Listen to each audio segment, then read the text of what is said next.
Welcome to the second section of our Bead Embroidery Essentials class. I'm Ann Benson, founder of Beads East.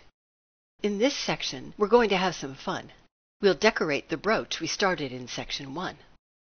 It already has 3 bezeled stones, and now we'll add an interesting assortment of embellishments. We have pearls in 2 sizes and colors, round and bicone crystals, sequins, glass leaves, fire polish rounds, and larger seed beads in sizes 6/0 and 8/0. With these beads, we'll create texture and interest around and between our bezeled stones. We'll cover most of the methods you'd be likely to use in embellishing your own bead embroidery designs. As I mentioned before, if you've got the kit that goes with this class, your non-woven surface will already have the design printed in full color. So place your beads according to the design on its surface. I'm improvising, so in some of the photos, the non-woven will be blank. We've got a little space between the 3 cabochon bezels, so let's start by putting a pretty pearl in there. This pearl is about 6 millimeters, maybe 7, so it's larger than the spot where we want to put it. No problem. We'll elevate it with an 11/0 seed bead. Bring the thread up in that spot. Pick up the 11/0, the pearl, and 1 check 14/0. Skip the 14/0 and run the needle back through the pearl and the 11/0. Take the slack out of the thread. If we bend the surface, you can see that the 11/0 supports the pearl and the 14/0 anchors it in place. And now our piece has a bit of texture with the addition of this elevated decoration.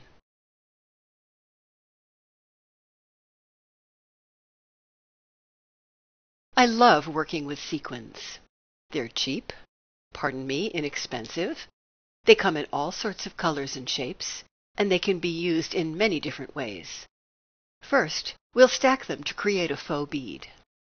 You can vary the number of stacked sequins to achieve the effect you want, and the effect will be different with the cups up or the cups down. In this stack, I'm using 7 6mm sequins with the cups facing up to mimic the height of the adjacent triangle. After picking up the sequins and bringing them to the surface, pick up an 11/0 to anchor them in place. Run back through all the sequins in the stack and take the slack out of the thread. You can make a second pass of thread through the whole assembly for security if you want. Now we'll add a span of sequins. Here's an example of lots of sequin spans used together. Look how they sparkle. Lots of bang for the buck. In this piece, we'll arc them around the curve of the 11/0 ring. Once the span is in place, we'll add another pearl. This time a 4mm pearl that will sit directly on the surface and help to keep the span correctly angled. As with the larger pearl, it's anchored with a check 14/0. In your own designs, you'll want to experiment with the number of sequins you use in the space you want to fill. With fewer sequins, they'll fan out a bit and lay down somewhat. If you pack them in, as we're doing, they'll sit upright and create a different look. Next, we'll add a bicone crystal in the small gap between the corner of the triangle and the 6mm sequin stack. Bicones are tapered at the ends and will usually fit into gaps, but we'll still use a support bead to raise it up, this time a Miyuki 15/0. Pick up the 15/0, the bicone, and 1 check 14/0. Try to choose a 14/0 with a large hole if possible. Bicones have sharp edges, and you may want to make a second pass of thread. Skip the 14/0 and run back through the crystal and the 15/0. Voila! Another space filled, quite beautifully.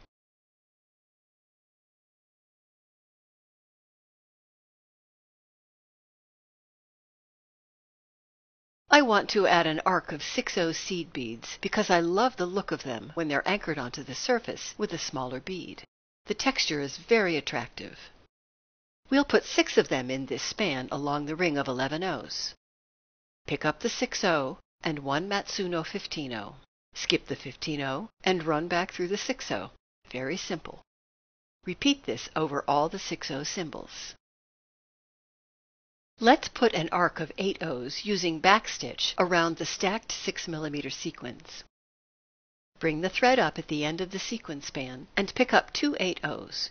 Start your backstitch, and then continue until the arc is complete, probably 6 beads. Because they're larger than 11-ohs, 8-ohs don't form as smooth a line as 11-ohs. You can ameliorate this somewhat by running a continuous thread through all the 8-ohs. Around that arc, we'll move outward with 2 arcs of backstitch, one in 11-ohs and another in Miyuki 15-ohs. I want to add some bugle beads in one section of this arc. The bugles I'm using are a medium to dark blue, and because there are slight gaps between bugles when you fan them, as we'll be doing, the nonwoven will show through. Your nonwoven is printed, but mine is white, so I'll color in the area where the bugles will land with a permanent marker. After I've stitched them in place, the background isn't as noticeable, a very good thing. Bugles are cut at the ends, so, like crystals, they're sharp and can cut your thread. So I generally use 2 passes of thread to secure them. Another benefit of using 2 threads is that you can position the bugle just as you want it, because the second thread can be used to cheat the bugle in the desired direction. We're not using it in this piece, but here's another technique you can use with bugle beads. Create a little forest of standing bugles by attaching them vertically with seed bead anchors. Crunch them together and you get wonderful texture. Now we'll add 4 8-ohs in the same manner as for the 6-ohs. Each one is anchored with one Miyuki 15-oh.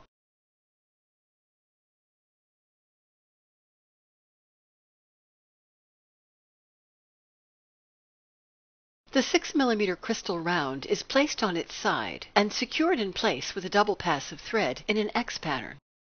This stabilizes and secures it. And as with the bugle beads, the second thread gives you an opportunity for precise placement of the bead. With the crystal in place, add 8-ohs anchored with one Miyuki 15-oh in an arc around the rivoli. One last large decoration, a center drilled leaf. Bring up the thread next to the 6mm pearl, between the triangle and the rivoli. Pick up 3 11-ohs, the leaf, 1 8-oh, and 3 14-ohs. Skip the 14-ohs and run back through the 8-oh, the leaf, and the 11-ohs. When you take the slack out of the thread, you'll see that the 3 14-ohs form a little triangle of beads called a picot, after the similar grouping of 3 stitches in traditional crochet. Picots are often used in decorating bezels or edges and are very useful. This drop will move as you move, and you can use this free drop technique with beads other than leaves, almost anything that's not too large. The trick is to keep the base of the stalk thinner than the beads you want to showcase.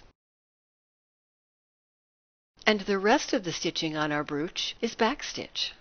Follow the colored lines printed on your nonwoven to complete the piece with the appropriate 11-ohs and 15-ohs as shown in the print overview. Then we'll move on to the last section, the finishing.